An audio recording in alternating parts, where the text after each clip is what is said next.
bersyukur kita kepada Allah, alhamdulillah, berselawat kepada Rasulullah, Allahumma salli ala Sayyidina Muhammad wa ala ali Muhammad. Kita sampai pada pembahasan ganti yang lebih baik dari Allah Subhanahu wa taala.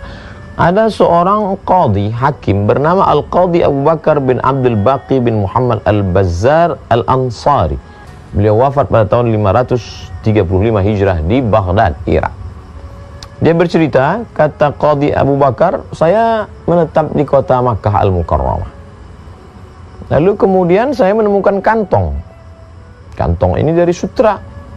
Saya lihat isinya ada kalung. Masya Allah, cantik.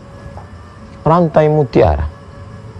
Lalu saya keluar, membawa kain sutra itu. Lalu saya dengar ada orang tua yang membuat pengumuman. Siapa yang menemukan kain sutra di dalamnya ada mutiara, nanti akan diganti dengan 500 dinar. Besar sekali. Dinar uang emas, satu keping 4,25 gram emas, lebih kurang 2,5 juta sekarang satu keping. Dia akan ganti 500 keping. Masya Allah. Pada saat itu aku sangat lapar, kata Abu Bakar, karena tidak ada uang. Maka aku katakan, benarkah engkau kehilangan wahai Tuan? Iya. Bagaimana sifat-sifat ciri-ciri benda yang hilang? Dia bersampulkan kain sutra, isinya ada mutiara yang indah. Akhirnya setelah itu aku pun memberikan rantai mutiara itu, dan dia memberikan uang. Aku menolaknya, kata Al-Qadhi Abu Bakar. Tapi karena dia memaksa, akhirnya aku terima. Kemudian saya pun pergi dari kota Makkah Al-Mukarramah, naik perahu. Malang tak dapat ditolak, untung tak dapat diraih. Tiba-tiba datang pukulan angin kencang di tengah laut, berombang-ambing, tenggelam, akhirnya dipukul ombak, diempas gelombang kian kemari. Hanya berpegang kepada satu kayu papan pecahan dari kapal saja. Dan akhirnya Al-Qadhi Abu Bakar terdampar di sebuah pulau. Di pulau itu aku mencari, yang pertama aku cari masjid, kata Qadhi Abu Bakar. Lalu kemudian sampai dalam masjid aku pun membaca Al-Quran. Setelah mengetahui aku pandai membaca Quran, mereka datang, ajarkanlah kepada kami Al-Quran. Lalu aku mengajarkan Quran kepada mereka. Kemudian mereka mulai bertanya, kau pandai menulis? Ya, kata Qadhi Abu Bakar, aku pandai menulis. Lalu anak-anak mereka belajar menulis. Setelah itu penduduk kampung berkata, kami ada seorang anak perempuan, bapaknya meninggal. Kami ingin menikahkannya denganmu. Aku tidak mau.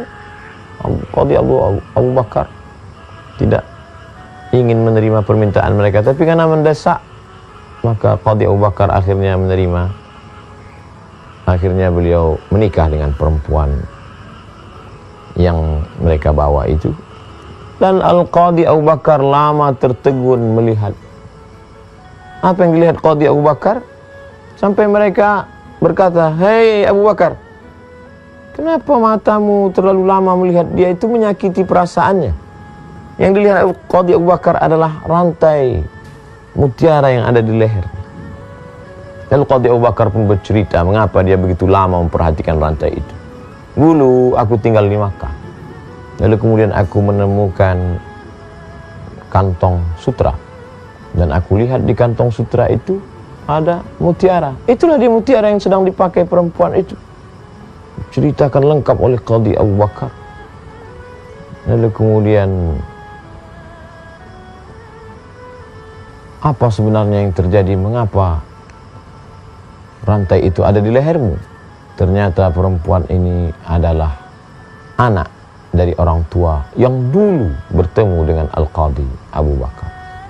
Dan saat dia menemukan Qadhi Abu Bakar, dia berdoa rupanya kepada Allah Subhanahu wa taala, siapa yang menemukan rantai mutiara itu, aku akan memberikan balasan dan akan menikahkannya. Akan menikahkannya dengan anakku, anakku akan menikah dengannya. Maka begitulah Allah Ta'ala mempertemukan orang-orang baik. Lalu kemudian apa yang terjadi? Aku pun menikah. Kemudian ajal tiba, istriku itu meninggal dunia. Dan kemudian diwariskan harta itu kepada anakku, aku mendapat tapi anakku jatuh. Harta itu kepada anak, dan rupanya ajal berkata lain, anak lebih dulu meninggal. Dan sekarang kalung rantai emas, rantai mutiara itu ada di tangan, dan aku jual seharga 100.000 dinar. Begitulah Allah Subhanahu wa taala menyampaikan niat baik. Walaupun sudah jauh dari Makkah Al-Mukarramah, naik bahtera perahu dipukul ombak, dihempas gelombang, terombang ambing, hampir mati sampai ke pulau, namun dipertemukan Allah juga, dan semua niat baik tercapai. Menikah dengan perempuan salihah, mendapatkan rantai mutiara, dan rantai mutiara sampai ke tangan dalam keadaan selamat.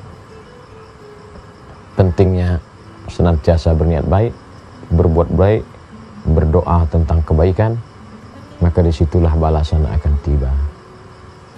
Sekali lagi, mari kita ambil pelajaran bahwa hidup ini diatur Allah Subhanahu wa taala. Jangan terlalu cemas, karena ada yang mengatur, Al-Mudabbir, yang maha mengatur. Mudabbirul kaun, alam semesta dia atur. Sedangkan semut yang berada di dalam batang pohon kayu dia atur rezekinya, cacing di dalam tanah dia atur rezekinya. Kenapa kita cemas? Kisah-kisah dari orang-orang soleh ini semakin menguatkan kita di tengah kegalauan hidup, terombang ambing dalam dunia kemodernan, jauh daripada keyakinan. Mudah-mudahan kisah-kisah teladan yang dikumpulkan oleh orang-orang soleh mendapatkan kebaikan dalam menjalani kehidupan, insyaallah. Terima kasih, mohon maaf, semoga berkah. Wassalamualaikum warahmatullahi wabarakatuh.